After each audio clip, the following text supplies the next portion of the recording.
Ayoko nang maglingkod kay Lord kasi ngayon okay ako. Tapos matidismay ako na naman siya. Pero alam mo ba, sabi ni Jesus kay Peter sa Matthew 26:34, katotohanan ang sinasabi ko sa iyo. Ngayong gabi, bago tumilaok ang manok, 3 beses mo akong ikakaila.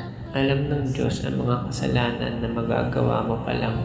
Hindi ka niya tinawag para maging perfecto ka. Tinawag ka niya bilang ikaw. At ang pagiging totoo mo sa sarili mo, yun ang mahal na mahal ng Diyos. Alam naman talaga ng Diyos na magkakasala ka ulit. Pero dahil sa dakilang pag-ibig niya sa iyo, pinili ka pa rin niya, pinatawad at kinahabagan. Kaya kapatid, kung nagkasala ka, huwag kang lalayo sa Diyos. Yun ang pinakapalatandaan na kailangan mong mas lumapit pa sa Kanya. At hindi magbabago ang pag-ibig ng Diyos sa iyo nang dahil lang sa mga kasalanan na nagawa mo at magagawa mo pa sa buhay mo.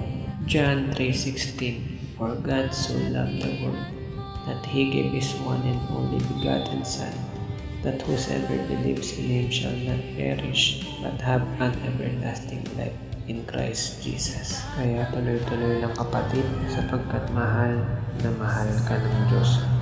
Mag-iingat kayo palagi, and God bless.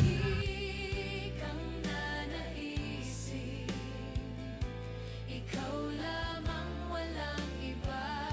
Sa puso ko, ikaw lamang, Jesus.